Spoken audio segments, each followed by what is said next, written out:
Assalamu alaikum. Today we are going to talk about group polarization. Now, naturally, the first question that may pop into your mind is what is group polarization?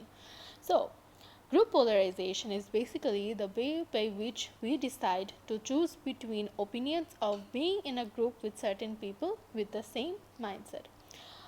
Now, let us introduce you to our topic. Today, we will be looking at a different type of group polarization that is based on iOS devices. Now, let us meet our interviewee. Assalamualaikum everyone, my name is Islam. I'm a student of South University and I'm currently doing my undergraduate in English. In your opinion, what factors contribute to the formation of group polarization among iOS users? So in my opinion, what factors contribute to the formation of group polarization among iOS users are hyped up updates, exciting new features and gimmicks that contribute to socialization, which leads me to name dropping as well. Name dropping is something that is very prevalent in our society nowadays. How does social media and online communities influence the phenomenon of group polarization among iOS users?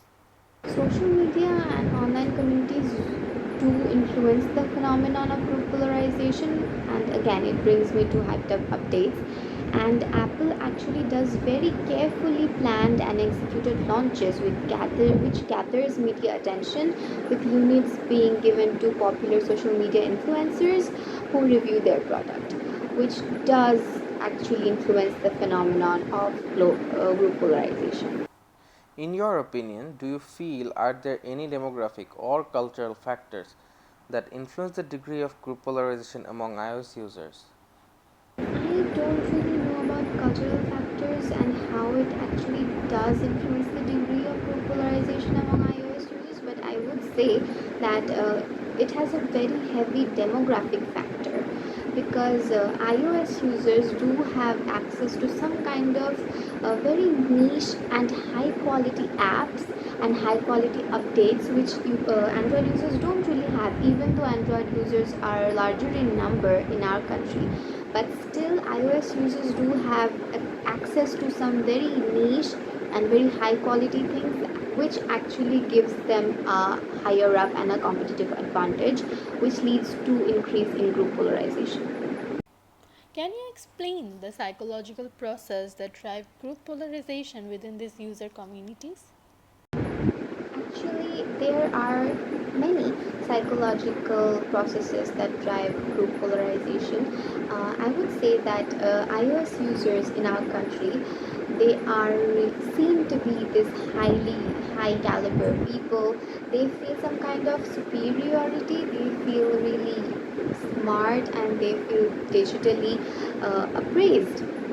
So yes, there are many psychological factors if you think about it. Also, if you think about how our minds are driven by our ego and superego, I think the pleasure and the reality factors of it is really concerning here.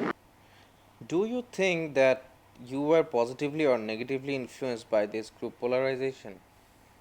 I would say I am not really an iOS user. I do have iOS users in my family, but I am personally not an iOS user, so I would say I am not positively influenced by it.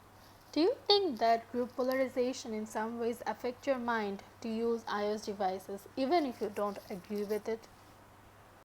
Group polarization does affect and influence our mind to use iOS devices, even if I don't agree with it. As I told you before, I am not an iOS user, but still, I would like to have an iOS and I wouldn't mind it because their cameras are fabulous, they have this consistent updates, and they look good in your hand, right? And in our community, it is very nice to have, nice to say that you have an iPhone and people really see you in a different light. So yeah, it does really affect your mind and it does lead you towards a polarized group. Thank you so much, Rifat Ashfa Islam, for cooperating with us and giving us your valuable time and sharing your opinion on our discussion for today, that is group polarization on iOS devices. Thank you very much for giving me your time. That was all from me. That was all from the interview with Rifat Ashwa Islam on group polarization on iOS devices. Hope you found her point of view interesting and learned something new.